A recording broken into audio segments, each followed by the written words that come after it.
Hello, green and tidiers. Is this the right way up? Oh, rotate device. Am I supposed to be that way up? Why?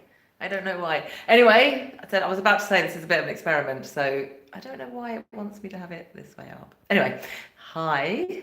I'm doing a YouTube live from my kitchen today. So two things. One, no proper studio lighting, just the lighting I normally have in my kitchen. So I hope the lighting's all right. And two, I've got a brand new Wi-Fi extender. So I'm really hoping this doesn't drop out at any point. Let's cross our fingers and see how it goes. I'm going to have to move my position because this is killing my hand. There you go.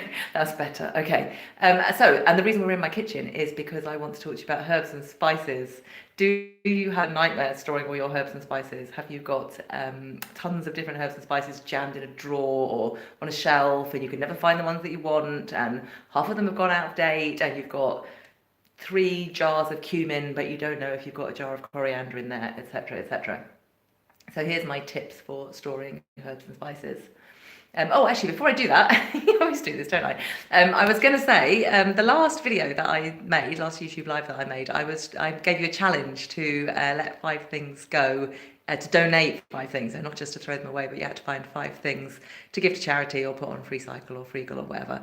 And I just wanted to report that I did a couple more after that. I told you in that video what I'd let go of on the challenge, but one of them was something that I was kind of always earmarked to go, and I ended up feeling like that was a bit of a cheat. So I was doing my regular decluttering that weekend, and I went through my kitchen and I donated an ice cube tray, which is supposed to make ice cubes in the shape of false teeth, which I had never found to be very successful.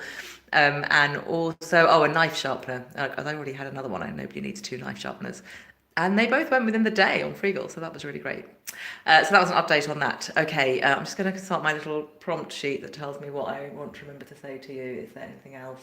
No, okay, right, yes, back to herbs and spices. Right, yes, so if you're in that situation where you've got a great jumble of herbs and spices and you don't know how to store them, I do think herbs and spices are something that it's worth getting a specific thing to store them, a herbs and spice storer to put them in, because there's so many of them and you want to be able to reference them quickly and pick out the one that you want.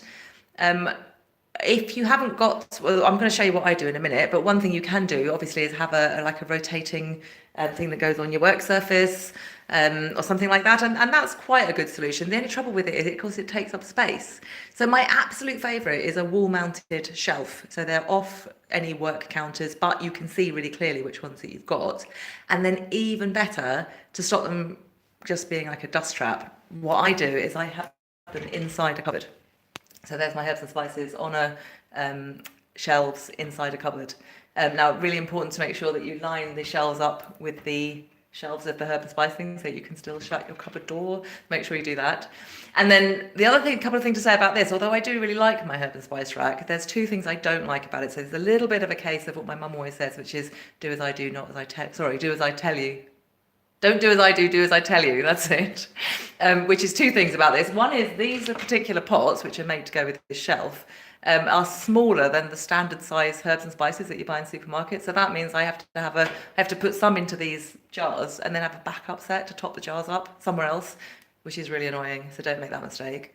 And then the second thing is, as you can see, you can't label these jars. They've got a little window in the front so you can kind of see what's in them, but they're not labelled. And again, that's not ideal. So you really do want some kind of system where you can label them. So ideally, it would be one where you could actually fit in the jars that you buy in the supermarkets.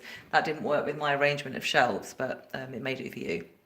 And then the other thing I would say about herbs and spices, and this might sound really OCD, but I totally recommend keeping them in alphabetical order, even if they're labelled. Because I've actually got another set of shelves in the next cupboard I won't bother showing you, but I've got 2 of these. There's quite a lot of different herbs and spices. So even if you've got them so you can read the labels, it's still going to take you a while.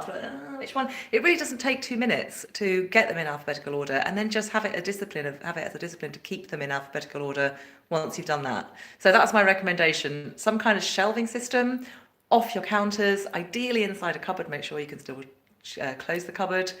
Alphabetical order. Make sure the jars will hold as much as you need them to, and that you can label them.